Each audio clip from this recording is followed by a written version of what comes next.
بسم الله الرحمن الرحيم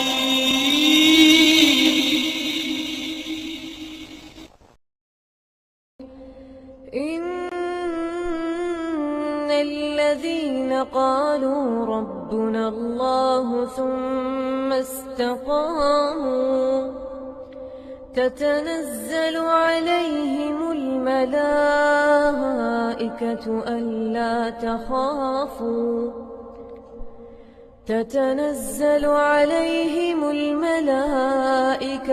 ألا تخافوا ولا تحزنوا وأبشروا بالجنة التي كنتم توعدون نحن أولياؤكم في الحياة الدنيا وفي الآخرة ولكم فيها ما تشتهي أنفسكم ولكم فيها ما الحمد لله نحمده ونستعينه ونستغفره ونعوذ بالله من شرور أنفسنا وسيئات أعمالنا من يهده الله فلا مضل له ومن يضلل فلا هادي له وأشهد أن لا إله إلا الله وحده لا شريك له وأشهد أن محمدا عبده ورسوله أما بعد فإن خير الحديث كتاب الله وخير الهدي هدي محمد صلى الله عليه وسلم وشر الأمور محدثاتها وكل محدثة بدعة وكل بدعة ضلالة وكل ضلالة في النار. அன்பிற்குரிய இஸ்லாமிய சகோதரர்களே, கீழே இருந்து கேட்கக்கூடிய சகோதரிகளே மற்றும் வெளியிலே வீடுகளில் இருந்து கொண்டு இங்கே நடைபெறக்கூடிய உபன்யாசத்திற்கு காது தாழ்த்துகின்ற சகோதர சகோதரிகளே, எனக்கு இந்த சந்தர்ப்பத்தில் ஒரு தலைப்பு, அந்த தலைப்பு எங்களுக்கு மிகவும் இக்காலத்திற்கு தேவையான தலைப்பாக கருதுகிறோம். இலட்சிய பயணத்தை முடித்து விட்டீர்களா? இலட்சிய பயணத்தை முறித்து விட்டீர்களா? நமது பகுதிகளிலே, குறிப்பாக இலங்கையிலே ஒவ்வொரு பிரதேசங்களிலும் 10 வருடத்திற்கு முன் அல்லது 20 வருடத்திற்கு முன் அல்லது 30 வருடத்திற்கு முன் அல்லது 40 வருடத்திற்கு முன், சில பகுதிகளில் 50 வருடத்திற்கு முன் குர்ஆன் சுன்னாவினுடைய ஒரு பிரச்சாரம் தொடங்கியது. அவ்வாறு தொடங்கிய காலத்தில், அந்த வேளையில் அந்த பிரச்சாரத்தை தொடங்கிய நபர் ஒரு ஆளாக இருப்பார் அல்லது 2 பேராக இருப்பார்கள். அப்போது அந்த சமுதாயம் வாழையடி வாழையாக என்று சொல்லி தங்கள் மூதாதையர் வழியிலே மூழ்கி இருந்தார்கள். நாம் எல்லோருக்கும் தெரியும். அவ்வாறு இருந்தபோது ஒரு சகோதரர் 2 சகோதரர் குர்ஆன் சுன்னாவை பின்பற்ற வேண்டும், மூதாதையர் வழியை பின்பற்றக்கூடாது, நாங்கள் இன்னென்ன விடயங்களை எல்லாம் வழிகேடாக இருக்கக்கூடிய விடயங்களை சுன்னா என்று செய்து வருகிறோம், அவைகளை விட வேண்டும் என்று சொன்னார். சொன்னபோது அவருக்கு கிடைத்த பதில் என்ன? அவரை அந்த வேளையில் ஒரு தஜ்ஜால் வந்ததை பொறுத்து பார்த்தார்கள். தஜ்ஜால் வெளியாகிவிட்டான். இது எல்லா ஊரிலேயும் ஒரு தஜ்ஜாலாக பார்த்த விடயம் இருந்தது. ஏனென்றால் அந்த ஊரில் இருக்கக்கூடிய அந்த சமுதாயத்தை வழிநடத்தி வந்த அந்த ஊரின் மௌலவிமார்கள் மிம்பர்களிலே தஜ்ஜாலுக்கு ஒப்பிட்டே இவர்களை ஹுத்பாக்களில் மக்களுக்கு அடையாளப்படுத்தினார்கள். சில ஊர்களில்தான் மௌலவிமார்கள் இந்த கொள்கையை முன்வைத்தார்கள். இலங்கையை பொறுத்தவரை அதிகமான ஊர்களில் மௌலவிமார்கள் இருக்கவில்லை. ஒரு ஊரிலே ஒருவர் இந்த கொள்கையை, குர்ஆன் சுன்னாதான் கொள்கை என்ற கொள்கையை முன்வைக்கிறார். அவர் அரபு நாட்டுக்கு போயிருப்பார் அல்லது ஒரு அறிஞருடைய பயானை கேட்டிருப்பார். அதில் அவருக்கு தெளிவு வந்தது. தெளிவு வந்ததால் அதை நல்லா படிக்கிறார். ஒவ்வொரு விஷயமாக ஆதாரமாக திரட்டி தொகுத்து படிக்கிறார்.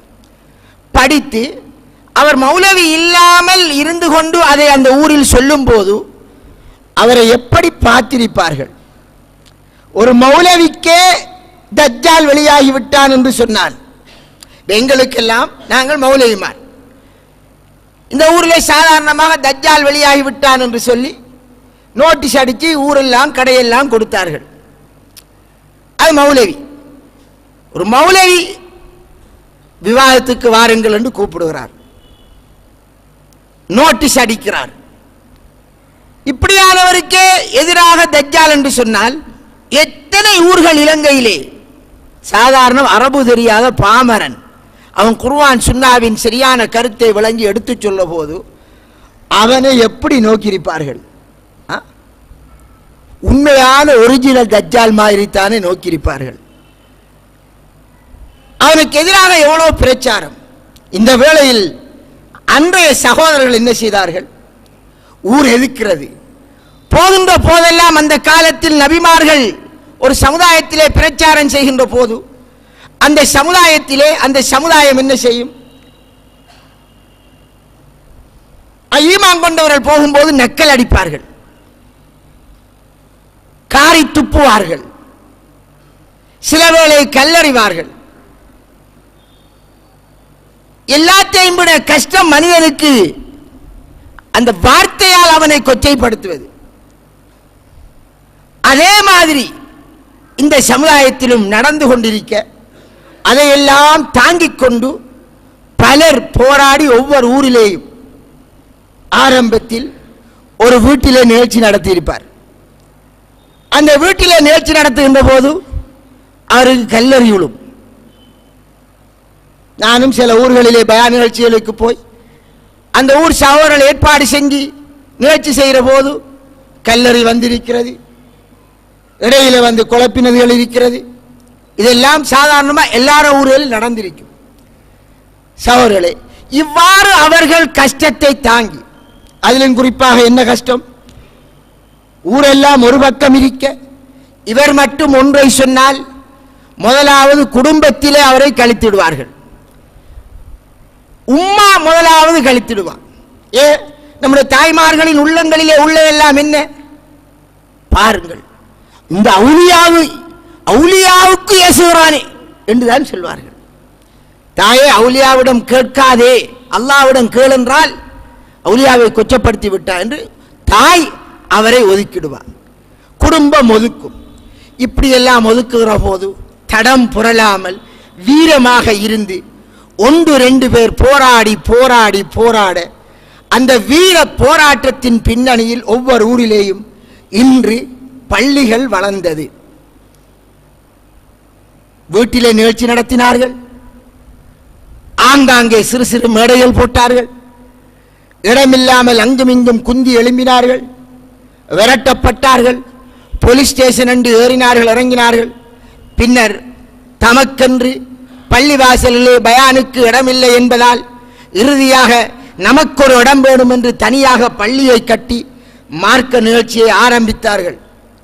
இவ்வாறு அவர்கள் ஒரு கொள்கைக்காக நாம் நடப்போம், அந்த கொள்கையை நிலைநாட்டுவதற்காக பாடுபடுவோம் என்று உருவாக்கினார்கள்.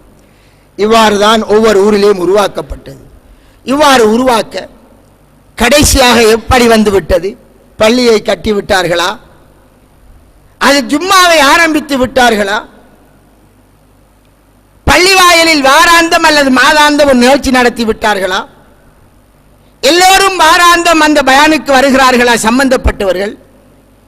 அதனோடு அதிகமான பள்ளி வாசல்களில் பிரச்சார பணி முடிவு பெற்று விட்டது. அவ்வாறு இருக்க அந்த ஊரிலே ஒரு மௌலவி படித்து விட்டு வருவார். எங்கேயாவது ஒரு தௌஹீத் மதரசாவிலே படித்து விட்டு வாரார். வந்தால் ஊர் மக்கள் நினைப்பார்கள், நம்மளுக்கு இப்பதான் இவ்வளவு காலம் ஒரு மௌலவி இல்லாமல் ஒரு மௌலவி வந்திருக்கிறார், அவரை வைத்து நாம் பிரச்சாரம் செய்வோம் என்று நினைப்பார்கள். இன்று என்ன நடக்கிறது? மதரசாக்கள் சரியான தாயிகளை உருவாக்குவதற்கான அந்த பயிற்சி அங்கே கிடையாது. ஓரளவு சிறிய ஒரு கல்வி பாடத்திட்டம் கொடுபடுகிறது. ஆனால் அவர்கள் போராட்ட களத்தை சந்திப்பதற்கான அந்த ஈமானிய அந்த தர்பியா கொடுபடுவது குறைய. தௌஹீதின் பெயரால் எத்தனை மதரசாக்கள், அந்த மதரசாக்கள் பிள்ளைகளை அழைக்கின்ற போதே உயர் கல்விக்கு யூனிவர்சிட்டிக்கு போகலாம் என்கிற விடயங்களை முன்காட்டி முற்படுத்தி அழைக்கிறார்கள்.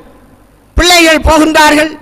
மதரசா பாடத்தோடு மற்ற பாடம் அந்த பாடங்களும் படித்துக் கொடுக்கப்படுகின்ற இந்த வேளையில் மார்க்க கல்வியின் முக்கியத்துவம் குறைக்கப்பட்டு உலக கல்வியின் தொழிற்கல்வி, அந்த தொழிற்கல்விக்கான முக்கியத்துவம் கூடுதல் கொடுக்கப்படுகிற போது மாணவர்களினுடைய உள்ளங்கள் அந்த தொழிலின் பக்கம் திரும்புகிறது. அவர் வெளியிலே வருகிறார், தனக்கென்று வருமானம் தரக்கூடிய ஒரு இடத்தை பிடிக்க வேண்டும் என்று எண்ணுகிறார். இந்த வேளையில் அந்த மௌலவியை பள்ளியிலே அமர்த்தினால் அவருக்கு மாதம் 15,000, 20,000, 25,000 சம்பளம் கிடைக்கிறது தான் டாக்கட்டாக மாறுகிறது. இவரை நாங்கள் பிரச்சாரம் செய்வோம், மௌலவி வாருங்கள் என்று அழைக்கின்ற போது மக்களை நாம் குழப்பக்கூடாது, சமூகத்தை பிரிக்கக்கூடாது. நமக்கு இடம் இருக்கிறது, நாம் செய்வோம். ஊரிலே பிரிவினை தேவையில்லை, நமக்குத்தான இடம் இருக்கிறது என்று அவர் ஆறுதல் சொல்ல, இந்த வேளையில் அங்கே ஆரம்பத்தில் போராடிய சிலர் இருந்தால் அவர்கள் சொல்வார்கள், இல்லை, நமது நோக்கம் பள்ளி கட்டுவது அல்ல. பள்ளியை ரசூலுல்லாஹ் கட்டவில்லையா? மக்காவிலிருந்து விரட்டப்பட்ட நபிகளார் மதீனாவிற்கு வந்தார்கள், பள்ளி தேவை கட்டினார்கள், அதனோடு ஜும்மாவை நடத்தி கொண்டு மதீனாவில் இருந்து விட்டார்களா? அல்லது மதீனாவிலே அந்த பள்ளியை ஒரு கேந்திர ஸ்தலமாக வைத்துக்கொண்டு ஆட்சி பீடத்துக்குரிய இடமாக வைத்துக்கொண்டு நாம் மரண பரியம் ஓய்வடைவதில்லை.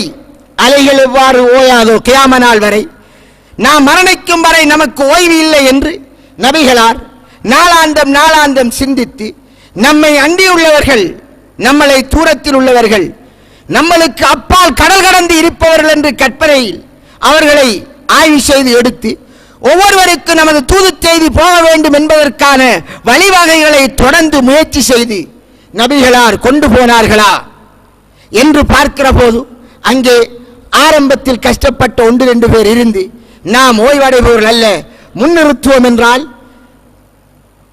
அங்கே மௌலவிமார்களின் அந்த பின்னுக்காகின்ற அந்த சிந்தனை போக்கு, வருமானத்தை நோக்கமாக கொண்ட அந்த சிந்தனை போக்கு ஒரு ஸ்தம்பித நிலையை உருவாக்கி விடுகிறது. அவர்களோடு சேர்ந்து ஒரு சாரார் உருவாகி விடுவார்கள். சமரசம், ஒத்துமை. நாம் எனக்கு முந்தி பேசினவர் சொன்ன சில விடயங்கள் இருக்கின்ற சமூகமாக அந்த மௌலவியின் சேர்ந்து அந்த சமுதாயத்தை வழி நடத்துவார். இறுதியாக தௌவா அப்படியே ஸ்தம்பிதமாகிறது. அதற்கப்பால் ஆரம்பத்தில் ஒருவர் பாடுபட்டிருப்பாரே, வயதாளி, அவர் பாவரனாக இருப்பார். அவரை இவர்கள் எல்லாம் மிதவாதி என்று அவரை ஒதுக்கி விடுவார்கள். ஆரம்பத்தில் தியாகம் செய்தவர் ஒதுக்கப்படுகிறார். அவர் தனியே நின்றிருப்பார். ஒரு பாரிய ஒரு மலையை போன்று நின்றிருப்பார். ஊர் முழுதும் அவரை கல்லறிந்தாலும் உயிரை கொடுப்பேன் என்று நின்று அவர் தான் கொள்கையை நிலைநாட்டியிருப்பார். அந்த ஒரு பவுண்டேஷனை தள்ளி சைட்டில் வைத்து விட்டு பின்னர் என்ன நடக்கிறது, நாம் ஒத்துப்போவோம் என்று சொல்லி சமுதாயத்திலே இன்று அந்த தூய பிரச்சார பணி அது மரணம் வரை, எங்களது இறுதி மூச்சு வரை என்கிற பயணம் நிறுத்தப்படுகிறது. அந்த பிரச்சார பணி அது முஸ்லிம்கள் அதிலே வழி தவறிய அனைவரிடமும் நேர்வழி செல்ல வேண்டும் என்கிற அந்த பணி, அதற்கப்பால் முஸ்லிம் அல்லாத, குறிப்பாக இந்த நாட்டைச் சேர்ந்தால் ஒவ்வொரு இந்துவிடமும் இஸ்லாத்தின் அழகான கொள்கை போய் சேர வேண்டும், அவனுடைய காதிலே போய் சேர வேண்டும் என்ற அந்த சிந்தனை, அதுவெல்லாம் ஒரு பக்கமாகி கடைசியாக 4 பள்ளிக்குள் ஒரு ஹுத்பா, 4 செவருக்குள் ஒரு ஹுத்பா அதனோடு நிற்கிறது. இந்த நாட்டிலே நாம் வாழ்கிறோம். நம்மளை அண்டி வாழ்கிறார்கள் பௌத்த மக்கள். அவர்களுக்கு நாம் சொல்லி வைத்த இஸ்லாம் எது தெரியாது. அவர்கள் சிங்கள மக்கள் அந்த மக்கள் முஸ்லிம்களோடு வாழ்கிறார்கள், கலந்து வாழ்கிறார்கள். கலந்து வாழ்கிற போது முஸ்லிமிடம் கண்டது என்ன? எத்தனை முஸ்லிம் குடிக்கிறான், எத்தனை முஸ்லிம் பெண் பிடிக்கிறான், எத்தனை முஸ்லிம் தப்பாக நடக்கிறான், பாங்கு சத்தம் கேட்கிறது, எங்களோட கருத்திருக்கிறான், பள்ளி வாயிலுக்கு போவதில்லை. எத்தனை முஸ்லிம் எங்களோடு சேர்ந்து அங்கே எங்களுடைய வணக்க ஸ்தலத்திற்கும் வருகிறான். இதே அந்த மக்கள் கண்டதால் அவர்களுக்கு இஸ்லாம் என்றால் தெரியாது. இந்த வேளையில் அவர்களுக்கு இஸ்லாத்தினுடைய அந்த பிரகாசம், அந்த தூய்மையான வடிவம் அவர்களுக்கு போய் சேர்வதற்கான வழி என்ன என்பதை எல்லாம் சிந்தித்து அந்த நகர்த்தப்பட வேண்டிய அந்த பயணம் இடையிலே முற்றாக நின்றுவிட்டது. அன்பிற்குரிய சகோதரர்களே, நமது பயணம் எப்போது முடிவுறும்? அது எதுவரை போகும்? சிலர் நினைக்கிறார்கள் அவர்கள் மௌலவியாகவும் இருக்கலாம், அவர்கள் 20 வயதில் 25 வயது 30 வயதில் தீவிரமாக தௌஹீத் பிரச்சாரம் என்று பாடுபட்டிருப்பார்கள். இப்போது அவர்களுக்கு 50 வயது இருக்கும். அவர்கள் என்ன நினைக்கிறார்கள்? நாம் இப்போது பென்ஷன் வயதாளியாகிவிட்டேன், நீங்கள் வாலிபர்கள் இப்போது இருக்கிறீர்கள், செய்யுங்கள் அப்பா என்று அவர்கள் கதிரையில் அமர்வார்கள், காரியாலயத்தில் குந்துவார்கள், வருவர்களை அனுசரிப்பார்கள். அப்படித்தானா ரசூலுல்லாஹ்? இவ்வாறு ஆகிவிட்டது. ரசூலுல்லாஹி ஸல்லல்லாஹு அலைஹி வஸல்லம் அவர்களை மலைகளிலும் பாலைவனங்களிலும் ஏறி நின்று அலைந்து திரிந்து பிரச்சாரம் செய்வதற்கு அல்லாஹ் சாய்ஸ் பண்ணி எடுத்த வயது 40 வயது, ஒரு முழுமையான வயது. 53 வயது வரை அலைகின்றார். மலைகளிலே ஏறி நின்று பேசுகிறார், பாலைவனங்களிலே அலைந்து பேசுகிறார், மக்கள் வெள்ளத்திலே நின்று பேசுகிறார். எவருடைய புகழும், எவருடைய புகழ்ச்சியும், எவருடைய இழச்சியும், எவர் கொடுக்கின்ற வெளிநாட்டு காசும் நபிகளாரை தடுக்கவில்லை. அங்கே சாயணையிலே உட்கார வைக்கவில்லை, அவரை இருப்பாட்டவில்லை. நபிகளார் விரும்பி இருந்தால் அல்லாஹ் அவருக்கு ஏசியை போன்று கொடுத்திருப்பார். ஏசி பூட்டின காமராவிலே இருந்து கொண்டு வெறுமனை எழுதி கொண்டு ரசூலுல்லாஹ் இருந்திருக்கலாம்.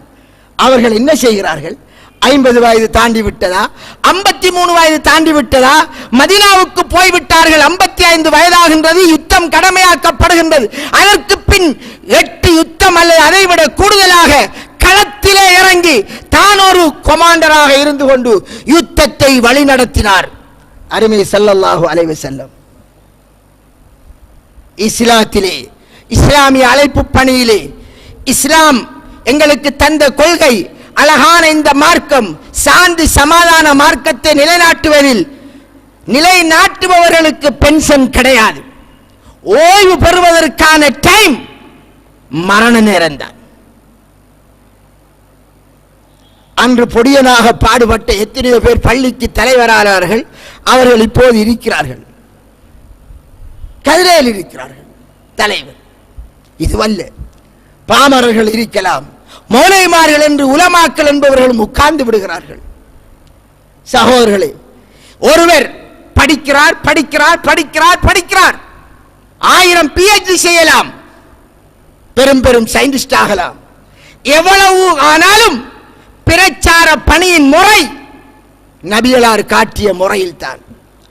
ஒருவர் எத்தனை அளவுக்கு பெரும் பெரும் பட்டம் பெற்றாலும் ரசூலுல்லாஹ்வினுடைய கண்ணியத்தை அவர் பெறுவாரா? பெறமாட்டார். அந்த கண்ணியத்துக்குரியவர் மௌத்து வரை களமிறங்கி பிரச்சாரம் செய்கிறார். அவரை எதுவும் நிறுத்தவில்லை. ஆனால் இன்று ஓய்வடைந்து விட்டோம். ஒரு குறிப்பிட்ட காலத்தில் மிக வேகமாக வளர்ந்த கொள்கை இப்போது கொள்கைவாதிகள் இப்போது உட்கார்ந்து விட்டார்கள், பள்ளியோடு மட்டுப்பட்டு விட்டார்கள். அவருடைய பயான்கள் எல்லாம் சுருங்கி விட்டது. அதற்குள் தான் பயான். சரி, பயான் சுருங்கி விட்டது. இந்த பயணத்திலே 2 விடயம் இருக்கிறது. ஒன்று, இந்த பயணம் போகக்கூடியவர் அவர் தான் சில பொருள்களை தன்னோடு எடுத்துக்கொள்ள வேண்டும். அந்த பொருள்களை மற்றவரிடம் கொண்டு கொடுக்க வேண்டும். பள்ளிவாசலில் சுருங்கிக் கொண்ட இந்த தௌவா பணி, அவர்கள் தங்களுக்கு தேவையான விடயங்களையாவது எடுத்துக்கொண்டார்களா என்று பார்த்தால் அதிலேயும் நிறுத்திவிட்டார்கள். அந்த ஒரு நாள் விரலாட்டுவது சுன்னத் என்று கருதிய நாள், நெஞ்சிலே தக்பீர் கட்டுவது சுன்னா என்று கருதியதனால் என்ன செய்தோம்? அந்த ஒரு சுன்னத்திற்காக உயிர் கொடுக்க வந்தாலும் நாங்கள் உயிர் கொடுப்போம், அதை விட மாட்டோம். எந்த பள்ளியா தொழ வேண்டி வந்தால் அங்கே போய் தொழுவோம். சப்பில் இருக்கின்ற அனைவரும் இல்லை, பள்ளியில் உள்ள அனைவரும் விரலாட்டாமல் இருப்பார்கள். இவர் மட்டும் தைரியமாக ஆட்டுவார். இந்த விரலாட்டுவதில் அவருக்கு வரப்போவது என்ன?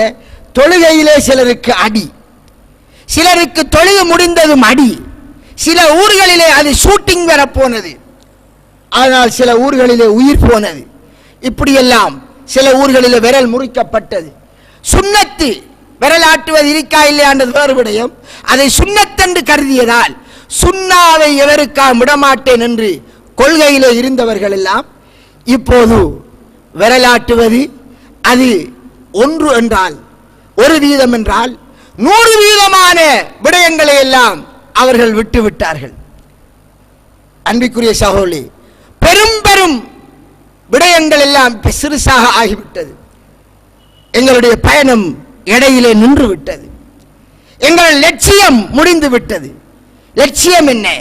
நாம் பிதஅத்தில் இருந்து ஒதுங்குவது, ஷிர்க்கில்லாதவனாக மாறுவது, இதுவா லட்சியம்? இது லட்சியத்தின் ஒரு பகுதி. ஒரு உண்மை முஸ்லிமாக இருக்க வேண்டும். ஒரு உண்மை முஸ்லிம் தான் எதை எடுக்க வேண்டுமோ அதையெல்லாம் எடுக்க வேண்டும். தான் எந்த பண்பை மாற்ற வேண்டுமோ அந்த பண்புகளை எல்லாம் மாற்றிக்கொள்ள வேண்டும். ஒரு உண்மை முஸ்லிம். ரசூலுல்லாஹ் முஸ்லிம் என்றால் யார் என்று வரைவிலக்கணம் கொடுக்கிற போது ஒரு ஹதீஸிலே சொன்னார்கள், அல் முஸ்லிம் மன் சலிமல் முஸ்லிமூன மின் லிசானிஹி வ யதிஹி. சுப்ஹானல்லாஹ், சுப்ஹானல்லாஹ். ஈமானின் கடமை என்று வேறாக, இஸ்லாத்தின் கடமை என்று வேறாக சொன்ன நபிகளார் ஒரு முஸ்லிம் என்றால் யார் என்று சொன்ன போது தொழுகை, நோன்பு, சக்காத், ஹஜ்ஜை பற்றி சொல்லாமல் பிறர் இவருடைய கையினால் இவருடைய நாவினால் வரக்கூடிய தீங்குகளில் இருந்தும் விடுபடக்கூடியவராக இருக்க வேண்டும். என்ற கையினால் என்ற நாவினால் யாருக்கும் எந்த தீங்கும் எந்த அநியாயம் நடக்கவில்லையா, அப்போதுதான் நான் ஒரு முஸ்லிம். இந்த ஹதீஸ் எல்லாருக்கும் பாடம், எல்லாம் பாடமாக்கி வைத்திருக்கிறோம். நாம் எல்லோரும் அரபுல கூட பாடமாக்கி இருக்கலாம், ஆனால் நாங்கள் அந்த நிலையில் இல்லை.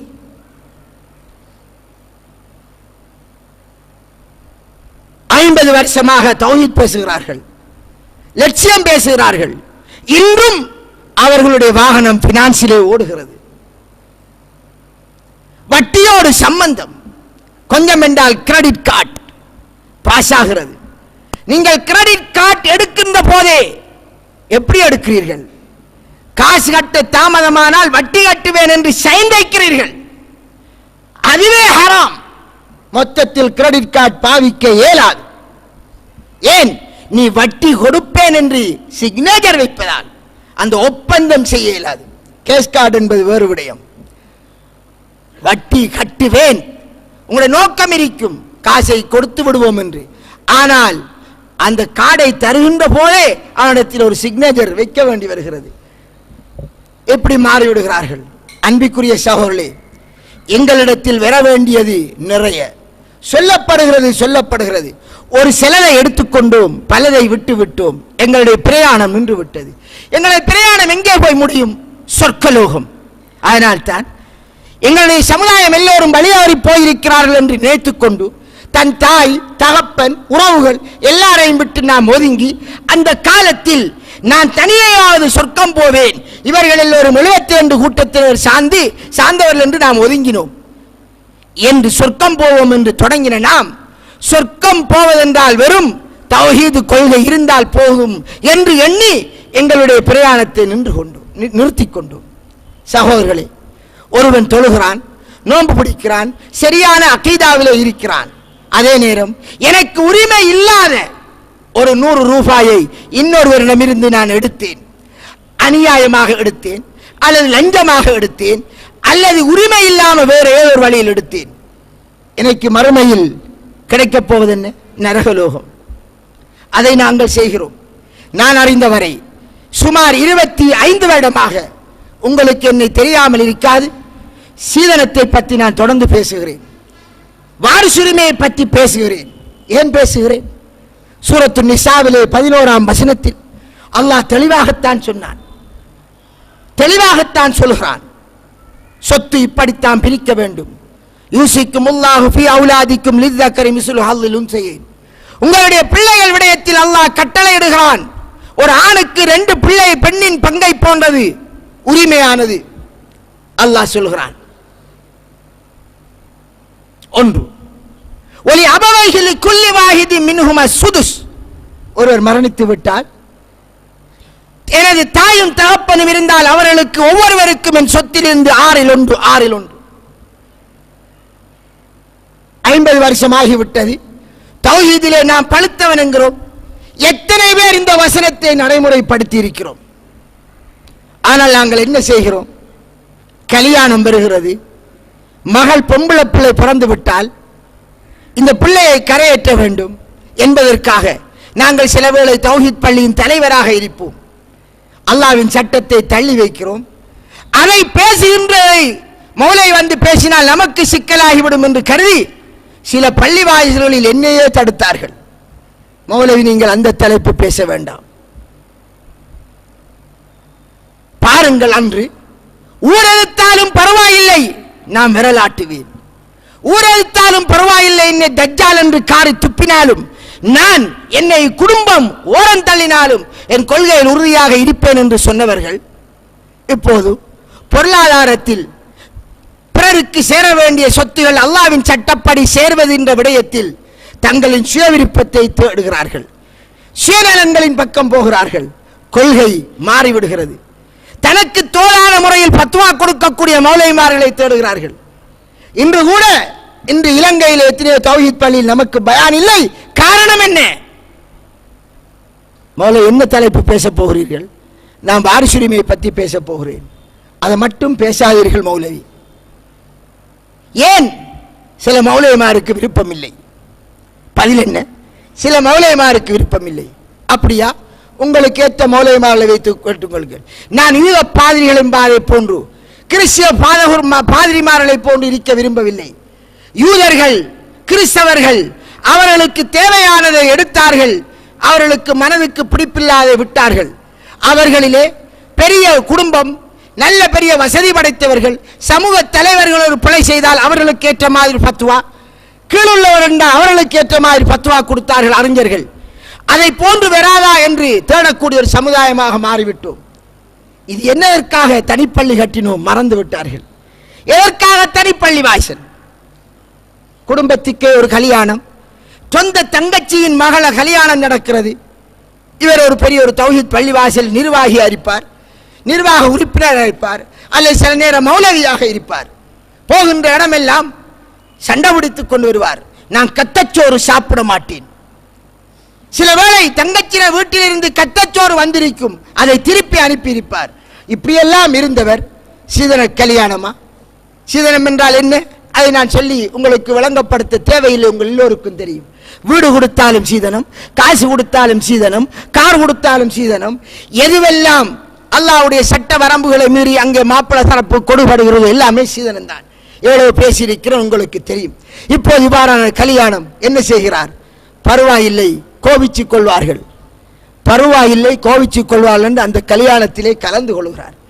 அங்கே கொடுக்கப்படக்கூடிய கேக்கை திங்கிறார். தங்கச்சி நான் போயிட்டு வாரன் என்று அவர் சொல்லுகிறார். இதில் ஒரு வினோதம். சிலர் கொள்கைவாதி என்று சொல்வார்கள், நாங்கள் சீதனத்துக்கு ஆதரவில்லை என்பார்கள். அதற்கு முதல் நாள் அவர் போவார். போய் குடும்பத்தோடு எப்படி கல்யாணம் நடக்கிறது என்று கேட்டுவிட்டு அங்கே நடக்கிற பிழைகளை பற்றி எச்சரிக்காமல் அப்படியே வந்துடுவார். அல்லது கல்யாணம் முடிச்ச அடுத்த நாள் போய் தங்கச்சி சோமா இருக்கலாண்டி தலையை காட்டி விட்டு வருவார். இப்படியே இப்படியே இப்படியே நாம் அனுசரித்து போவதென்றால் ஏன் ஒரு தனிப்பள்ளி கட்டினோம்? ஏன் நமக்கு தௌஹீத் என்ற ஒரு பெயர் அதை நாங்கள் வைத்துக் கொண்டோம், அடையாளப்படுத்தினோம்? தௌஹீத் என்று பெயர் வைத்தால் சஹாபாக்கள் தௌஹீத்வாதி தௌஹீத்வாதி தௌஹீத்வாதி என்று ஒரு சஹாபியின் சொல்லிக்கொண்டு உலாத்திய வரலாறு நாம் எங்குமே காணவில்லை. நான் தௌஹீத்வாதி தௌஹீத்வாதி, நான் தௌஹீத் ஜமாத் தௌஹீத் ஜமாத். இந்த தௌஹீத் ஜமாத் என்ற பெயரே நாங்களா உருவாக்கின பெயர்கள். என்றால் என்ன? இணை வைப்பதில்லை, பிதாத் செய்வதில்லை, வேற என்ன எல்லாம் செய்யலாம். இப்படியா ரசூலுல்லாஹ் உருவாக்கினார்கள்? ரசூலுல்லாஹ் இப்படி ஒரு சமுதாயத்தை உருவாக்கினார்கள். ஒருவர் நமக்கு தெரிஞ்ச ஹதீஸ், வியாபாரி தானியத்தை விற்கிறார், உள்ளே அதாவது குறை உள்ளதுகளை வைத்துவிட்டு வெளியிலே நல்லதை வைத்து விற்கிறார். ஈரப்பதமானதை உள்ளே வைத்து விற்கிறார். ரசூலுல்லாஹ் என்ன சொன்னார்கள்? மன் கஷனா ஃபலைஸ மின்னா அவ் கமா கால அலைஹிஸ்ஸலாம். யார் எங்களுக்கு மோசடி செய்கிறாரோ, சுப்ஹானல்லாஹ், வார்த்தையை பாருங்கள். நபிகளாருக்கு விற்கவில்லை, விற்கிறது மற்றவனுக்கு. ஆனா நபிகளார் சொன்னார், எங்களுக்கு யார் மோசடி செய்கிறாரோ அவர் எங்களை சார்ந்தவர் இல்லை. முஸ்லிம் சமுதாயத்துக்கு மோசடி செய்யவில்லை. இன்று எதில் நாம் கலப்படம் செய்யவில்லை, எதில் ஏமாற்றவில்லை, எல்லாம் செய்கிறோம். இதுதான் குர்ஆன் சுன்னாவுடைய பிரச்சாரமா? இதுக்குத்தான் நாங்கள் இவ்வாறு தொடங்கினோமா? இல்லை. நான் ஒரு உண்மை முஸ்லிமாக மாற வேண்டும். உண்மை முஸ்லிமாக மாறுவதென்றால் என் குடும்பத்தை இஸ்லாமிய மயப்படுத்த வேண்டும், என் வீட்டு சூழல் இஸ்லாமாக இருக்க வேண்டும், என் வீட்டு சூழல் இஸ்லாமாக வேண்டும், என் மனைவி இஸ்லாமாக வேண்டும், நான் இஸ்லாமாக வேண்டும். இஸ்லாம் என்றால் சரணடைதல், அடிபணிதல். யாருக்கு? அல்லாஹ்வின் கட்டளைக்கு. எல்லா விடயத்திலேயும் சுப்ஹானல்லாஹ். ஒரு வசனம் இறங்குகிறது. 2 சஹாபாக்களுக்கு இடையில் பிரச்சனை. தண்ணீர் பாய்ச்சுதல், வயலுக்கு தண்ணீர் பாய்ச்சுதல். மதீனத்து சஹாபி, மக்கத்து சஹாபி. மக்கத்து சஹாபியின் வயலுக்கு தண்ணி போகிறது, பின்னர் மதீனத்து சஹாபியின் வயலுக்கு தண்ணி போகிறது. மதீனத்து சஹாபி பிரச்சனைப்படுகிறார். ரசூலுல்லாஹ்விடம் தீர்ப்பு கேட்டு போன போது நபிகளார் சொன்னார்கள், முதல் இவருக்கு போகட்டும், மக்கத்து சஹாபி, அவருடைய நிலம் முன்னுக்கு இருந்ததால் அவருடைய தான் முதல் கிடைக்க வேண்டும், பின்னர் உள்ளது உனக்கு பின்னர் வரும் என்று சொன்ன போது அவர் அதை ஏற்கவில்லை. ஏதோ நபிக்கு தெரிந்தவர் என்பதற்காக, அந்த குடும்பம் என்பதற்காக நபிகளார் தீர்ப்பு சொன்ன மாதிரி அவருடைய வாயிலே ஒரு வார்த்தை வந்து விட்டது. குர்ஆன் வசனம் இறங்குகிறது. ஃபலா வரப்பிக்க, உன் ரப்பின் மீது ஆணையாக அல்லாஹ் தன் மீது ஆணையிட்டு சொல்கிறான், லா யுமினூன், இவர்கள் ஈமான் கொண்டவர்களாக மாட்டார்கள். எதுவரை? உன்னை தீர்ப்பு கொடுப்பவராக ஆக்கி நீ கொடுக்கின்ற தீர்ப்பை மனதிலே எந்த கலங்கமும் இல்லாமல், கோணலும் இல்லாமல், மனமுவந்து ஏற்காத வரை மூமினாக மாட்டார்கள். இன்றைக்கு இந்த சூரத்து நிசா வாரிசுரிமை சட்டம் சம்பந்தமாக எடுத்து சொல்லி அடிக்கடி பேசி, நான் எந்த பள்ளியை வாயிலுக்கெல்லாம் ஹுத்பாவுக்கு வந்திருக்கிறேனோ அந்த அனைத்து பள்ளி வாசல்களிலும் பேசியிருக்கிறேன். குர்ஆனிலே அல்லாஹ் சொல்கிறான், இவ்வாறு சொல்கிறான். கடைசி அந்த வசனத்தை எப்படி முடிக்கிறான்? அந்த சட்டங்களை சொல்லிவிட்டு, வமையாசில்லாஹு வரசூலஹு, யார் அல்லாஹ்வுக்கும் ரசூலுக்கும் மாறு செய்து வயத்தஅத்த ஹுதூதஹு, அவனுடைய இந்த வரம்புகளை யார் மீறுகிறாரோ, யுத்ஹில்ஹு நாரன் காலிதன் ஃபீஹா, நிரந்தரமாக அவனை நரகத்தில் நுழைய வைப்பான் என்று சொல்கிறான். ஏன்? விரலாட்டுகின்ற விடயத்தில் இருந்த பிடிப்பு, கொள்கை பிடிப்பு, நிரந்தர நரகம் என்று வந்த எச்சரிக்கப்பட்ட அந்த விடயத்தில் அதிலிருந்து தப்பிக்கொள்ள வேண்டும் என்று ஒரு பிடிப்பு வரவில்லை. குடும்பம் எதிர்த்தாலும், கோத்திரம் எதிர்த்தாலும், உறவுகள் எதிர்த்தாலும், என்னை காரி துப்பினாலும், நான் நடுரோட்டில் நின்றாலும், என்னை மிரிச்சு துவைச்சாலும், நான் பொட்டிக்கடை வைக்க வேண்டி வந்தாலும், அல்லது ரோட்டிலே குப்பை அள்ள வேண்டி வந்தாலும் நரகத்துக்கு போக தயாரில்லை. எவருடைய சொத்தையும் நான் தொடர் ரெடி இல்லை. சொத்து விடயத்தில் அல்லாஹ்வின் சட்டத்துக்கு நான் முழுமையாக சரணடைகிறேன். எனது ரப்பே, உனக்கு நான் கட்டுப்பட்ட ஒரு உண்மை முஸ்லிமாக மாறுகிறேன் என்று எத்தனை பேர் வந்திருக்கிறோம்? என்ன கொள்கை பேசுகிறோம்? எங்களுடைய தௌவாவும் நின்று விட்டது. எங்களுடைய பிரச்சார பணி வேறொரு வடிவம் பெற்று விட்டது. ஒரு எல்லோருடையும் கோஆபரேட் பண்ணிக்கு போற மாதிரி ஒரு டைப். அதற்கப்பால் நாங்கள் எங்களோடு எடுத்துக்கொண்ட அந்த கட்டுச்சாதனங்களும் ரொம்ப குறைய. எத்தனையோ விடயங்களில் ஊரோடு சமுதாயத்தோடு வாழ்கிறோம். பள்ளி மட்டும் தனிப்பள்ளி, தனி நிர்வாகம். எதற்காக? இதான் மார்க்கமா? அன்பிற்குரிய சகோதரி, ஒரு சஹாபி, சுப்ஹானல்லாஹ், யுத்த சந்தர்ப்பம், யுத்தத்திலே கனிமத் பொருள்களை சேர்க்கிறார்கள். கனிமத் பொருள்களை சேர்க்கிறார்கள். அந்த வேளையில் ஒரு சஹாபி ஒரு துணித்துண்டை எடுத்து மறைத்து வைத்து விட்டார். அவர் ஒரு அடிமை. சேர்க்கப்பட்ட அந்த பொருள்களுக்குள் இதை கண்ணுட்ட, அதாவது தேடிய போது இந்த பொருள் ஒன்று இருந்தது, இப்போது காணவில்லை. இவ்வாறு இருக்கின்ற வேளையில் காவிர்களால் எய்யப்பட்ட அம்பொன்று வந்து இவரிலே ஏறுகிறது, எடுத்தவரிலே. அப்படியே அவர் அவரிடத்தை ஷஹீதாகிவிட்டார். சஹாபாக்கள் சொன்னார்கள் சொர்க்கவாதி என்றார்கள். ரசூலுல்லாஹ் என்ன சொன்னார்கள்? நரகவாதி என்றார்கள். மெய்சிலிக்கவில்லையா? சற்று சிந்தித்து பாருங்கள். யுத்தத்திற்கு வந்தவர், மார்க்கத்திற்காக உயிர் கொடுக்க வந்தவர், கனிமத் பொருளிலே அவருக்கும் பங்கு இருக்கிறது. கடைசியாக பங்கை பிரித்து ஒன்றை அவரும் எடுக்கலாம். அவர் அந்த பொது சொத்திலே அது பங்கு வைக்கப்படுவதற்கு முன்னர் கையை எடுத்து தான் அதில் கையாண்டு விட்டார். தன் கைவேலையை காட்டி விட்டார். ஒரு சிறியதொரு சாமான், நம்மளை போன்று வெளிநாட்டிலே கஷ்டப்பட்டு உழைக்கின்ற மச்சினன் உழைச்சி 50 லட்சத்துக்கு கூடு கட்டினானே, அது மாதிரி அல்ல. கடை கட்டினான், அது மாதிரி அல்ல. அவன் கல்யாணம் முடிக்காமல் ஆசை அடக்கி அடக்கி அடக்கி அடக்கி அடக்கி பூமி 3 ஏக்கர் வாங்கினானே, அந்த 30 லட்சம் பூமி, அது மாதிரி அல்ல. வெறும் துணித்துண்டு தெரியாமல் எடுத்தார். எடுத்தவர் ரசூலுல்லாஹி ஸல்லல்லாஹு அலைஹி வஸல்லம் என்ன சொன்னார்கள்? அவர் நரகத்திலே என்றார்கள். எந்த அளவிற்கு பிறர் சொத்து விடயத்தில் இஸ்லாம் சொன்னது? ஏன் இது எங்களுக்கு விளங்குவதில்லை? இந்த விடயங்கள் ஏன் எங்களுக்கு மனசுக்கு படுவதில்லை? குர்ஆன் சுன்னாவினுடைய பிரச்சாரம் என்பது, இஸ்லாமிய மார்க்கத்தின் புனிதத்துவம் என்பது வெறும் கொள்கையிலானா? நம்பினால் மட்டும் போதுமா? அவர் சொன்னார் முர்ஜியத்துல் ஹதீஸிய நவீன முர்ஜியாக்கள் என்று. எவ்வளவு பெரிய பாவம்! ரொம்ப சாதாரணமாக எடுக்கிறோமே. எனவே சகோதரர்களே,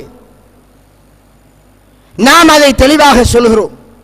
அதனால் இந்த பிரச்சாரம் தூய்மையாக இருக்க வேண்டும் என்றால் நம் பிரச்சாரம் செய்யக்கூடிய நாங்கள் எங்களை தூய்மையாளர்களாக மாற்ற வேண்டும். மனிதன் அடிப்படையில் நாங்கள் பிழை செய்பவர்கள்தான். மனிதன் அடிப்படை தவறு செய்யலாம், தவறை தொடர்ந்தே செய்து கொண்டிருக்க இயலாது.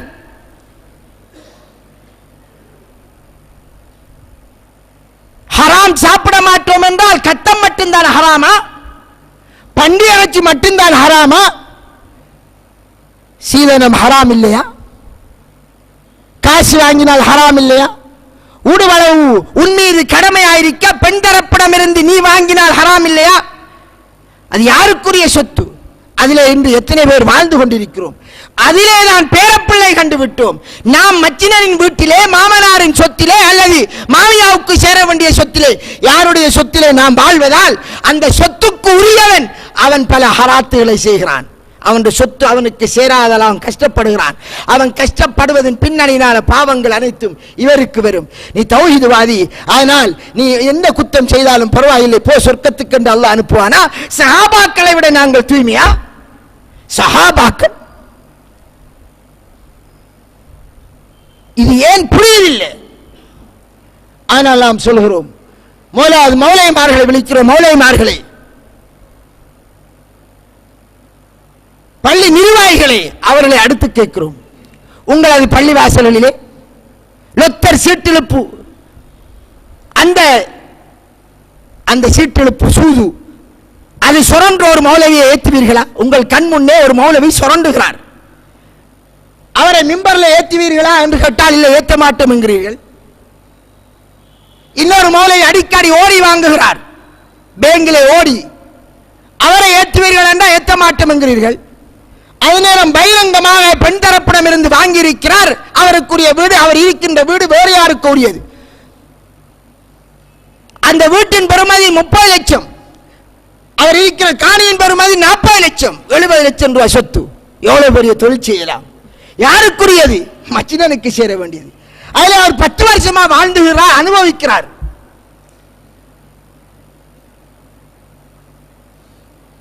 தொடர்ந்து சொல்லிக் கொண்டே இருக்கிறார். டெம்பரியாக டெம்பரியாக டெம்பரியாக டெம்பரியாக. நீ டெம்பரி என்கிறதால அந்த 70 லட்சம் அவனுக்கு கிடைத்திருந்தால் எவ்வளவு வேலை செய்வான்? இப்படியே காலம் கடத்துகிறாய். இந்த மௌலியை மட்டும் ஏற்றலாமா? ஏன் ஏற்றீர்கள் என்று தௌஹீத் நிர்வாகிகளிடம் கேட்கிறோம். அவர்கள் என்ன செய்வது, பரவாயில்லதானே என்று ஏற்றுகிறார்கள். அப்ப எது பாவம்? அதனால் தான் நாம் ஒதுங்கினோம், ஒருவரோடும் சேருவதில்லை. குர்ஆன் சுன்னாவை தூய்மையாக செல்வதுதான் எனக்கு கடமை.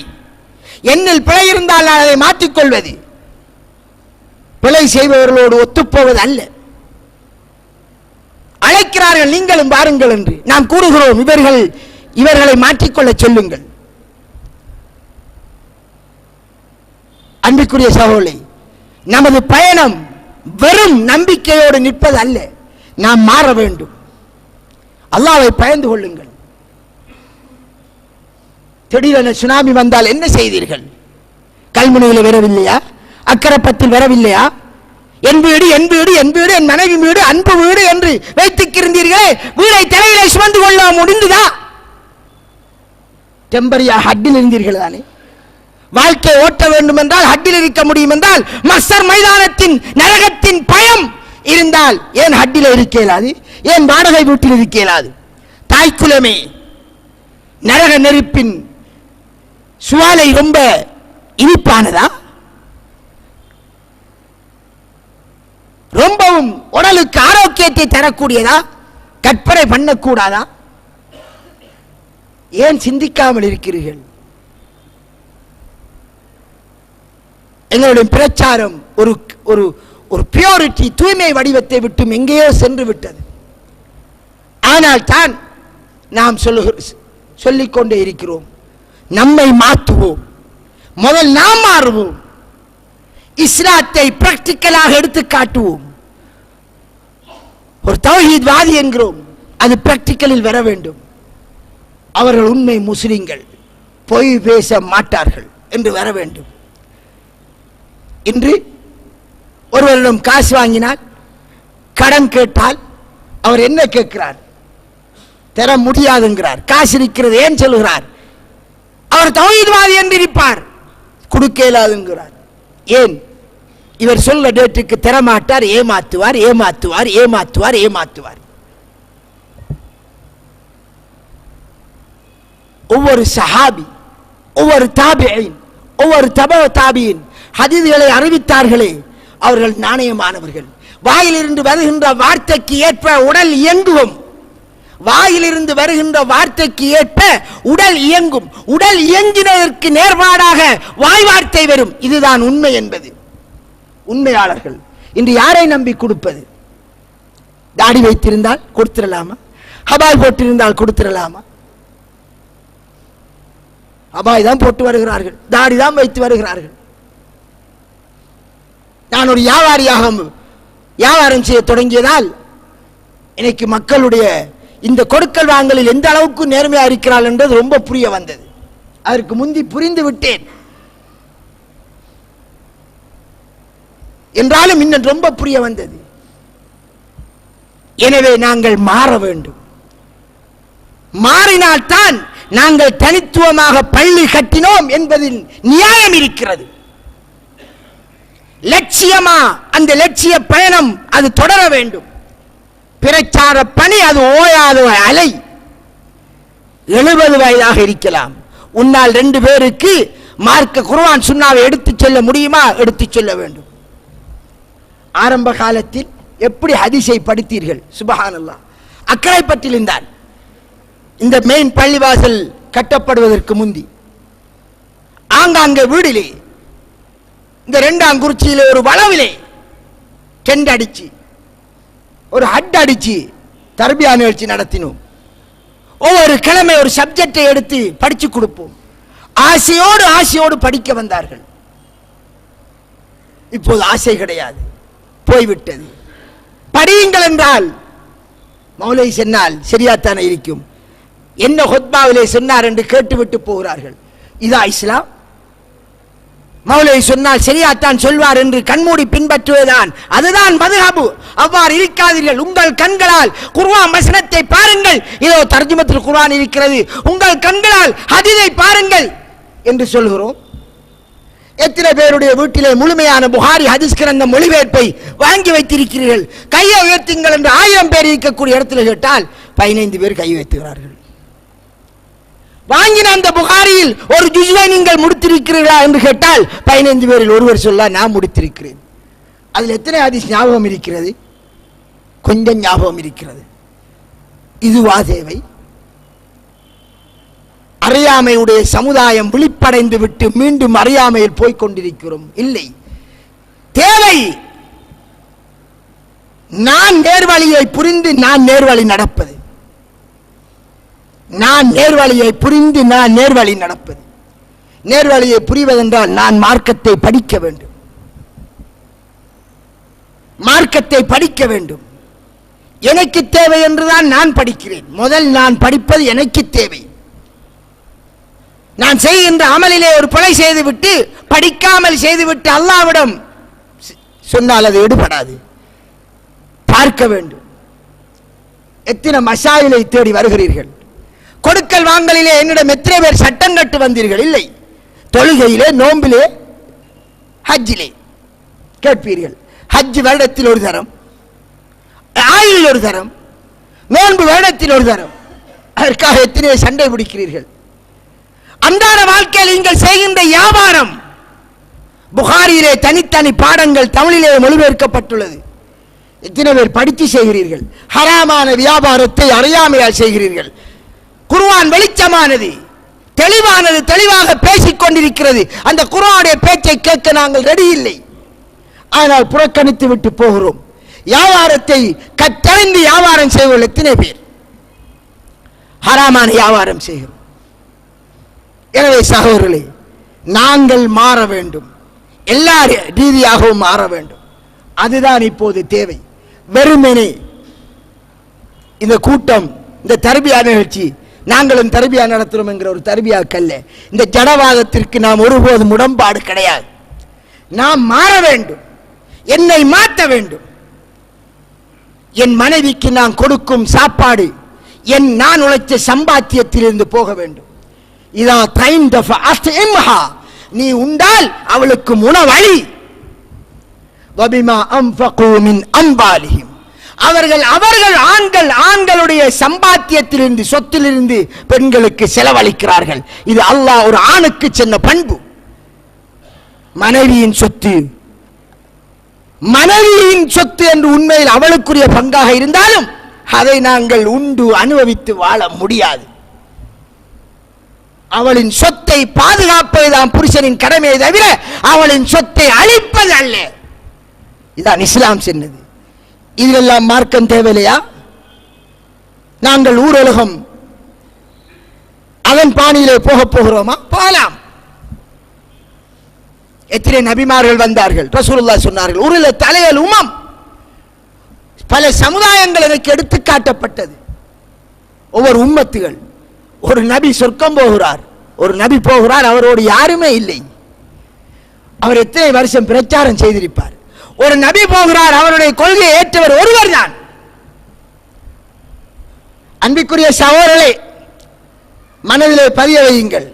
நபிர காலத்திலே ஒரு குர்ஆன் வசனம் இறங்குகிறது என்றால் அது கொடுக்கல் வாங்கலா இருக்கலாம், குடும்ப வாழ்க்கையா இருக்கலாம், அல்லது பெண்களோடு சம்பந்தப்பட்ட இருக்கலாம்.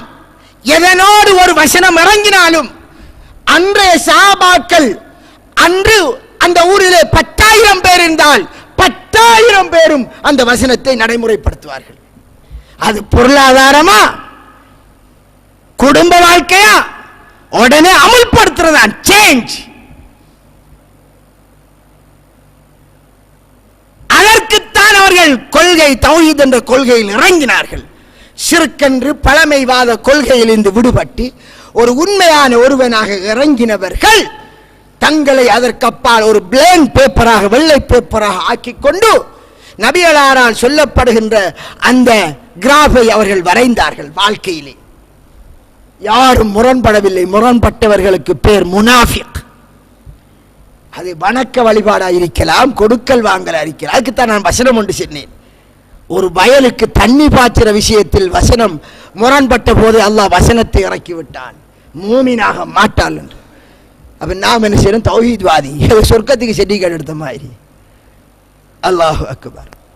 ஆனால் தேவை என்ன? அதிகமானவர்கள் இருக்கிறார்கள், இவருடைய ஜமாத் பெரிய ஜமாத். இந்த தேவை கிடையாது. அல்லாஹ் நாடினால் மனிதர்கள் அனைவருக்கும் நேர் வழி காட்டிடுவான். இன்னொரு வசனத்தில் ஆமன மன் ஃபில் அர்ல், பூமியில் உள்ளவர்கள் எல்லாரும் ஈமான் கொண்டுருவார்கள். ஆனா அல்லாஹ் அப்படி நாடல்ல. நமக்கு நேர்வழி கண்முன்னே வைக்கப்படுகிறது. இந்த நேர்வழியை தேடி மாற்ற வேண்டும், ஒவ்வொருவரும் மாற்ற வேண்டும். நீங்கள் 70 வயசில் இருக்கிறீர்களா? இன்றுதான் இஸ்லாத்துக்கு வந்து விட்டீர்கள் என்று வைப்போம். 70 வயதை கொண்ட ஒருவர் இன்று இஸ்லாத்துக்கு வருகிறார். அவருடைய மனைவி இஸ்லாத்துக்கு வரவில்லை. சட்டம் என்ன? 70 வயது நான் வாழ்ந்து விட்டேன், இதுக்கு பிறகு என்ன பிரிந்து வாழ்வதா? நானும் கஷ்டப்பட்ட காலம், எனக்கு ஒத்த கால் இல்லை, ஒத்த கண் இல்லை, இந்த வேளையில் உதவி செய்வதற்கு மனைவிதான வேணும், அவளோடு சேர்ந்து வாழலாம் என்று வைத்துக் கொள்ளலாமா? ஏழுமா? நீ 70 வயதா இருக்கலாம், நாளைக்கு சாகப்போறன இருக்கலாம். அதற்கு பின் அல்லாஹ்வின் சட்டத்துக்கு நீ கட்டுப்பட்டு தானாக வேண்டும். அந்த மனைவியை விடத்தான் வேணும். உங்க இருவருக்கும் இடையில் தாம்பத்திய அந்த கணவன் மனைவி என்ற உறவு நின்றுவிடும். அவளும் சேர்ந்து இஸ்லாத்துக்கு வந்தால் தான் வாழ்க்கை. இதுதான் இஸ்லாம். அப்ப புதிதாக ஒரு இஸ்லாத்துக்கு வந்தால் சட்டம். நாம இஸ்லாம் என்ற பெயரில் இதுவரை பிழையை செய்து வந்ததால் என்ன செய்கிறோம்? மனைவி வேணும், அதுக்கு அவளுக்காக விட்டுக் கொடுக்கிறேன் என்று ஒவ்வொன்றாக விட்டுக் கொடுத்து கொண்டே இருக்கிறோம். இந்த நிலை மாற வேண்டும். எனவே சகோதரர்களே, என் கடமை தெரியப்படுத்துவது, நாம் ஒரு பியூரிட்டியான ஒரு சமுதாயத்தை உருவாக்குவோம். கொள்கையிலும் செயலிலும் ஒரு உண்மையான ஒரு சமுதாயமாக மாறுவோம். பிழை செய்து விட்டோம், எடுத்ததை திருப்பி கொடுப்போம். வாடகை வீடுக்கு போவதா? போவோம். கேட்கிறார்கள், மனைவி வரமாட்டாள். நீ அவளுக்கு மார்க்கத்தை போதித்திருக்க வேண்டும், உன் கடமை. அல்லாஹ்விடம் அது செல்லுபடியாகுமா? அந்த பதில், உன் கடமையை நீ செய். அதை செய்வதற்கான வழியை தேடு. எனவே நமது பிரச்சார பணி, நமது லட்சிய பாதை பயணம், அது உண்மையான ஒரு சமுதாயத்தை நமக்குள் உருவாக்குவதோடு, நாம் ஒவ்வொருவரும் ஒரு உண்மையான ஒரு லட்சியவாதியாக மாறுவதோடு, நம்மை சேர்ந்தவர்களை மாற்றுவதோடு, இந்த தூய்மையான இஸ்லாமிய பிரகாசத்தை, அந்த ஒளியை எல்லோரிடத்திலும் செயல் ரீதியாக கொண்டு போய் சேர்ப்பதற்கு நாம் முயற்சிக்க வேண்டும். எங்களது பிரச்சார பணி முஸ்லிம் அல்லாதவர்களுக்கும் அது நடக்க வேண்டும். போய் சந்தித்து சொல்ல வேண்டும். நாம் சண்டைக்கு போவர்கள் அல்ல, அன்பாக எடுத்துச் சொல்பவர்கள், அறியாத மக்களுக்கு தெளிவாக எடுத்துச் சொல்பவர்கள். அவர்களுக்கு நாம் சொல்லவில்லை என்றால் நாம் குற்றவாளி. சிறியதொரு வட்டத்தோடு நிற்காமல் எங்களது பிரச்சாரத்தோடு இஸ்லாமிய சமுதாயம், தெளிவான அறிவுள்ள ஒரு சமுதாயம், பிராக்டிக்கலோடு சேர்ந்த சமுதாயம் உருவாவதற்கான அந்த முயற்சியை நாங்கள் ஒவ்வொருவரும் செய்வோம். இன்ஷா அல்லாஹ். இன்று தர்பியா நிகழ்ச்சியிலே உங்களுடைய மனதில் மாற்றம் வர வேண்டும் என்று எதிர்பார்க்கிறோம். நீங்கள் உங்களது கொள்கையில் உறுதி கொண்டவர்களாக இருந்தால், நீங்கள் என்னதான் எடுத்திருந்தாலும் அனுபவிச்சிருந்தாலும் முழுவதையும் திருப்பி கொடுத்து, நான் ஒரு உண்மை முஸ்லிமாக, ஒரு ஹலாலான வாழ்க்கை வாழ்றவனாக என்னை நான் மாற்றிக்கொள்ள வேண்டும். நான் சாப்பிடுகின்ற சாப்பாடு அது ஹலாலாக இருந்தால் தான் என் துஆ கபூல். பேங்கில் வேலை செய்தால் மட்டும்தான் ஹராம் என்பது அல்ல. வட்டி என்று தந்தால் தான் ஹராம் என்பது அல்ல. அன்பளிப்பு என்ற பெயரிலே லஞ்சத்தை தந்தாலும் ஹராம். ரசூலுல்லாஹி ஸல்லல்லாஹு அலைஹி வஸல்லம் ஒரு சஹாபி அனுப்புகிறார்கள். எதற்காக அனுப்பினார்கள்? ஜகாத்தை வசூல் செய்ய அனுப்பினார்கள். போனார் அந்த சஹாபி, ஜகாத்தை வசூல் செய்தார். இறுதியாக வந்து ரசூலுல்லாஹ் என்ன சொன்னார்? அல்லாஹ்வின் தூதரே, இது ஜகாத்துடைய பங்கு, இது அன்பளிப்பாக எனக்கு கிடைத்தது. உண்மையிலே நபியலாருடைய தோழர் வந்திருக்கிறார் என்பதற்காக சந்தோஷமாக அந்த சஹாபிக்கு அன்பளிப்பு சிலதை கொடுத்தார்கள். அவர் கள்ளங்கவடமற்றவர் அல்லவா? நபியாளாரிடம் வந்து இது ஜகாத் பங்கு, இது அன்பளிப்பு எனக்கு கிடைச்சது. சுப்ஹானல்லாஹ். நபிகளார் எப்படி காரமானார்கள்! அவ்வாறான ஒரு வார்த்தை ரசூலுல்லாஹ் பாவித்தது நாம் ஹதீஸில் காணவில்லை. உடனே மக்கள் மன்றத்திற்கு வந்து நாம் சிலரை அனுப்பினால் இது அல்லாஹ் ரசூலின் பங்கு, இது அன்பளிப்பு என்று தமக்கு கிடைத்தது என்று சொல்கிறார்கள். அவருக்கு அன்பளிப்பாக இருந்தால் அவர்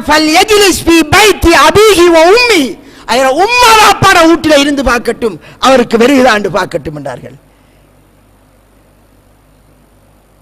உண்மையிலே அவருக்கு அன்பளிப்பாக தான் கிடைச்சது. அவர் அதுக்கு போகல. ஆனால் அவருக்கு கொடுக்கப்பட்ட அந்த சந்தர்ப்பம், அவர் ஜகாத் வசூல் செய்ய போன சந்தர்ப்பத்தில் அவர் கடமையோடு, அவருடைய கடமை அதை வசூல் செய்வது. அந்நேரம் அன்பளிப்பு என்று வந்தால் கூட எடுக்கக்கூடாது. இன்னைக்கு என்ன சொல்கிறார்கள்? என் மனைவி எனக்கு அன்பளிப்பா தந்தா, மாமனார் அன்பளிப்பா தந்தார். நீங்க ரோட்டில் போற நேரத்தில் அவருக்கு சேவை செஞ்ச தலையா? இதுக்கு பேர் அன்பளிப்பு. ஏன் நாம் இவ்வாறான இந்த அல்லாஹ்வை ஏமாத்துகின்ற வார்த்தைகளை பேசி எங்களை நாங்கள் ஏமாற்றி நரகவாதிகளாகிறோம்? இவைகளை விடுவோம், எங்களை தூய்மைப்படுத்துவோம். இன்ஷா அல்லாஹ் நீங்கள் அவ்வாறான ஒரு உண்மையான கொள்கையுடையவர்களாக வர வேண்டும். அவ்வாறான ஒரு சமூகமாக இந்த கிழக்கில் உள்ள முஸ்லிம்கள் மாற வேண்டும். ஏனென்றால் கிழக்கில் தான் இந்த சீதனம் உச்சக்கட்டம், சொத்துக்களை பறிப்பது உச்சக்கட்டம். ஒருவர் மாசராகி வந்து விட்டால் மற்றவருடைய சொத்துக்களை அனுபவிப்பதற்கு அவர் தயாராகிறார். எதற்காக? அரசாங்க ஜொப்பை தேடுகிறார்கள். எதற்காக? அதில் உள்ள பெருமை என்ன? நிறைய சம்பளம் கிடைக்குமா? ஒரு மாசருக்கு சம்பளம் 20,000 25,000 என்ன கிடைக்கும்? யாரோ உழைச்சி வச்ச ஒரு ஊடு, யாரோ காடு வெட்டிய ஒரு பூமி, இது கிடைக்கும். கொள்ளை அடிக்கலாம் அந்த பட்டத்தை வைத்து. அஸ்தக்ஃபிருல்லாஹ். அதனை கொள்ளை அடிப்பதற்கு ஆயுதமாக இருக்கக்கூடிய ஒரு கௌரவமா? இட் இஸ் கொள்ளை. வழிப்பறி கொள்ளைக்காரனுக்கு சட்டம் என்ன? மரண தண்டனை, மார்கால் மார்கை வெட்டுவது. ஒன்றும் தேவையில்லை என்று முடிக்கிறார். முடித்து விட்டு என்ன சொல்கிறார்? இல்லை என்றால் நான் விட்டு விட்டு போகிறேன். பாவம், பரிதாபம். வீட்டில் இன்னும் 3 அனாதைகள் இருக்கிறது. வாப்பா மௌத்தாகி விட்டார். பெற்ற தாய்மாக்கிறால் தன் மகளின் வாழ்க்கை பாழாகிவிடுமே என்று அந்த 3 அனாதைகளுக்கும் சேர வேண்டிய சொத்தையும் சேர்த்து அந்த நாய்க்கு கொடுத்து விட்டு அவள் வேறு வழி இல்லாமல் அந்த வீட்டிலிருந்து வெளியிறங்கிறார். அதிலே இவன் ஏசியிலே படுக்கிறான். இவர்கள் யார்? இவர்களுக்கு தண்டனை என்ன? அன்பளிப்பா கிடைச்சதாம். யார் உருவாக்குறீர்கள்? எனவே சகோதரர்களை, பொருளாதார ரீதியாக, தொழில் ரீதியாக ஒரு ஹலாலான 24 கரட் சமுதாயம் உருவாக வேண்டும். அல்லாஹ் எதை வைத்து பிடிப்பான் என்று தெரியாது. நான் அடிக்கடி அடிக்கடி அடிக்கடி சொல்கிறேன், சொல்லிக் கொண்டிருக்கிறேன் ரசூலுல்லாஹ்வுடைய ஹதீஸை. ஒரு பூனைக்கு இரக்கம் காட்டவில்லை, பெரியதொரு வணக்கவாளி, பெரும் வணக்கவாளி. அவர் பூனைக்கு இரக்கம் காட்டவில்லை. ஒரு பிராணி அல்லாஹ் தூக்கி நரகத்தில் எறிய செல்கிறான். நம்முடைய பூனைக்கா இரக்கம் காட்டவில்லை? யாருக்கு? மனிதர்களுக்கு. ஒரு விபச்சாரி ஒரு நாய்க்கு இரக்கம் காட்டினாள், சொர்க்கத்துக்கு அனுப்புறான். எல்லா பாவங்களை மன்னிச்சு போ சொர்க்கத்துக்கு. இரக்க சிந்தனைக்கு அவ்வளவுக்கு இடம் இஸ்லாத்திலே. இரக்க சிந்தனைக்கு அவ்வளவுக்கு இடம். ஊரார் சொத்தில் கஞ்சி குடிப்பவர், ஊரார் சொத்திலே டீ குடிப்பவர், ஊரார் சொத்திலே படுத்து அனுபவிப்பவர், ஊரார் சொத்திலே மோட்டார் பைக்கில் வாங்குபவர், ஊரார் சொத்தில் கார் ஓடுபவர், இவர் இரக்க சிந்தனை உள்ளவரா? வாயால் சொல்லிக் கொள்ளலாம். இவர் புளிஞ்சி எடுப்பவர், உறிஞ்சி குடிப்பவர். ஒரு முஸ்லிம் அப்படி இருக்க இயலாது. ஏன்? ஒரு முஸ்லிம் தன் நாவினால், தன் கையினால் எந்த ஒரு முஸ்லிமுக்கும் எந்த தீங்கும் வெளிப்படையாகவும் செய்ய மாட்டான், மறைமுகமாகவும் செய்ய மாட்டான். மறைமுகமாகவும் செய்யாதவன் தான் ஈமானின் குறைந்த எல்லையில் உள்ளவர். அதை எப்படி சுட்டி காட்டுகிறார்கள்? சுப்ஹானல்லாஹ். பாதையிலே போகிறான், ஒரு முள்ளை காண்கிறான், ஒரு குப்பியோடை காண்கிறான். அப்போது அவன் அதை எடுத்து போடுவதற்கு அவனுக்கு விருப்பம் இல்லையா? ஈமானின் கடைசி எல்லையும் அவரிடம் இல்லை. ஈமானின் கடைசி எல்லை எதை வைத்து ரசூலுல்லாஹ் சொன்னார்கள்? எனக்கு பின் வருவானே ஒருவன், அவனுக்கு நான் கண்ட முள் அல்லது நான் கண்ட குப்பியோடு தீங்கு விளைவித்து விடக் கூடாது என்று கருதாதவன் அவன் ஈமான் இல்லை என்று சொல்லாமல் சொல்கிறார்கள். எனக்கு பின்னால் ஒருவன், ஒரு மனிதன், அது முஸ்லிம் மட்டுமல்ல, ஒரு மனிதன் தீங்கடையக்கூடாது இந்த குப்பியோட்டினால். அதனால் நான் கண்டுவிட்டேன், எனக்கு தீங்கு செய்யவில்லை, அதை இறங்கி எடுத்து அதை தள்ளி போட்டு போட்டு போக வேண்டும். அதுதான் ஈமானின் குறைந்த லெவல். எனவே கருணை உள்ள நல்ல பண்பாடான ஒரு சமுதாயம் உருவாக வேண்டும். இதுதான் இஸ்லாம். அவ்வாறு இல்லாமல் வெறும் தௌஹீத் கொள்கை இருக்கு, அதுக்கு ஒரு ஜமாத்து, அதுக்கு பெரிய பெயர், ஒரு தலைவர், அமைப்புகள், இது அல்லாஹ்விடத்தில் இது என்றும் தேவை கிடையாது. நாங்கள் உண்மையான கொள்கைவாதிகளாக எங்களை மாற்றுவோம். எங்களுடைய பிரயாணத்தை சுவனத்தை அடைவதற்கான அனைத்து கட்டித்தாதனங்களையும் சேர்த்துக் கொள்கின்ற ஒரு பிரயாணமாக மாற்றுவோம். நாங்கள் அந்த வேளையில் நாங்கள் மட்டும் போவதல்ல, எங்களோடு மற்றவர்களையும் அழைத்து செல்கின்ற பிரயாணம். பக்கத்து வீட்டுக்காரில் இருந்து தெரிந்தவரிலிருந்து எல்லோரையும் அழைத்து செல்கின்ற பிரயாணம். எங்களோடு சுற்றுச்சூழலில் வாழ்கின்றவர்களை சேர்த்து செல்கின்ற பிரயாணம். அதை மறக்காதீர்கள். ஒவ்வொரு பள்ளிவாசலிலும் ஏதோ 4 பேர் நான் முஸ்லிம் தௌவா செய்கிறதற்கு ஏதாவது ஒரு ஏற்பாடு நாங்கள் யோசிக்காவது செய்ய வேண்டும். அல்லாஹ் கேட்பான் இன்ஷா அல்லாஹ். மீண்டும் நான் கேட்கிறேன், ஒவ்வொருவரும் ஒரு ஒரு ஒரு கால நிர்ணயமாவது வையுங்கள்.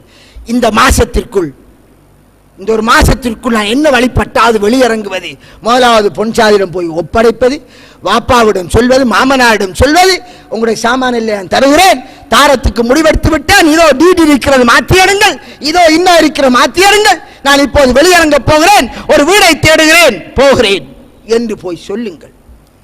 மாற்றுங்கள். வட்டிக்கு கொடுப்பதும் பாவம், வட்டிக்கு வாங்குவதும் பாவம், சீதனம் கொடுப்பதும் பாவம், வாங்குவதும் பாவம். எனவே பாவத்தை நாங்கள் செய்யவும் மாட்டோம், பாவத்துக்கு உடந்தையாக மாட்டோம் என்ற ஒரு கொள்கையோடு நாங்கள் எங்களை மாற்றி ஒரு உண்மையான ஒரு கொள்கைவாதியாக எங்களை மாற்றிக்கொள்வோமாக, அதில் பிடிப்புள்ளவர்கள் ஆகுவோமாக. இன்ஷா அல்லாஹ். அல்லாஹ் நம் அனைவருக்கும் அதில் உறுதிப்பாட்டை தருவானாக. வாஹிர் தஅவானா அல்ஹம்துலில்லாஹி ரப்பில் ஆலமீன்.